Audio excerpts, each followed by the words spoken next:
Emission cycle, the controlling cycle. Okay, those. All right. Tell me about 5E.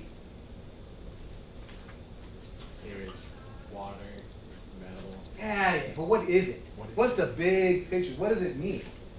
Not just regurgitating cycles. If you have no idea what they mean, what is 5E? What's it about? Another concept to describe the world. Yeah. It's another way of describing the world. But it's more tricky than yin yang. And why is it more tricky than yin and yang? There's 5. Because there's 5, right? When you only have 2 things to compare, the nice thing about it is it's simple. The crappy thing about it is it's simple, right? So the nice thing about it being simple is that it's not controversial. We all agree. We look at yin and yang, everybody in the world always agrees. Yep, that's yin, that's yang. Very simple, we all agree. Problem with 5 element is it's so complicated, we don't all agree that one thing means the same thing. So one part is good because it gives you more dynamic ability to describe things in the universe. Bad thing is creates more controversy. We no longer all agree that 5 element is the same thing. So in our medicine, what we describe it as 5 element is a very naive theory. It's limited in its use in the clinic because it is somewhat naive. We still use it sometimes, but yin and yang is much more on a day-to-day basis. For me, at least, yin and yang is more important. There are some practitioners out there who specialize in utilizing 5 elements to treat and diagnose, but that's not what I do. I'm what's called a traditional Chinese medicine practitioner, TCM, which is a very specific way of practicing the medicine.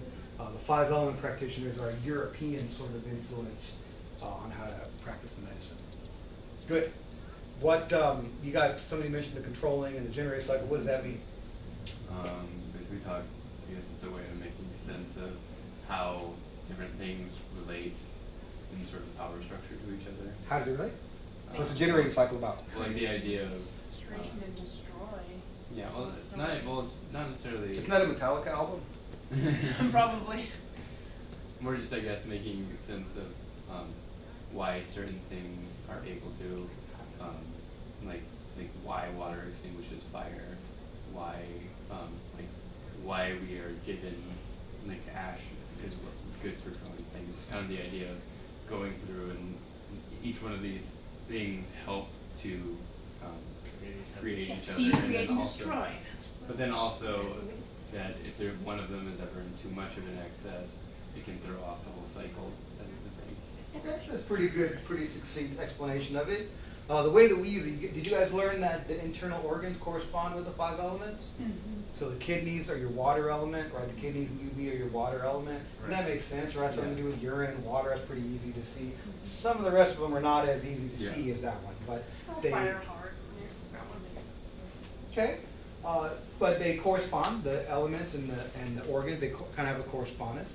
And so sometimes there's ways of looking at when your internal organs are out of whack, we can use the other organs that are around it to help them out. So for instance, do you guys remember in the circle, fire generates what? Earth. Fire generates earth, right? And so sometimes what's your earth element? I mean, what's your earth organ? Sorry, earth is the element. What's your earth organ? Spleen and stomach. So if your spleen and stomach are weak, that's your earth element. Sometimes we can use the element that comes before it in the cycle, that's fire, which is what organ? Heart, pericardium, sand-jow, small intestine, right? So sometimes we can use the energy from those organs. We can steal energy from your fire element and give it to your weakened earth element. So that's another way we think about using that chart. But good. Any questions about 5 element? Okay. So those two and the other important theory that's real important for us are the 12 organs. You guys learned about something about the 12 organs, 12 meridians? You guys remember what they are? Lung. Urinary bladder. Okay. Gallbladder. Okay. Large intestine. 4 of them. Liver. Okay. 5. Kidney? 6. Sand-jow. 7. 8. 9. Spleen, stomach. Spleen, stomach. 10, 11. Say gallbladder already. Said gallbladder already. So urinary. I didn't think I heard small intestine. Small intestine. So Urinary that's the bladder. 12 organs. Very excellent.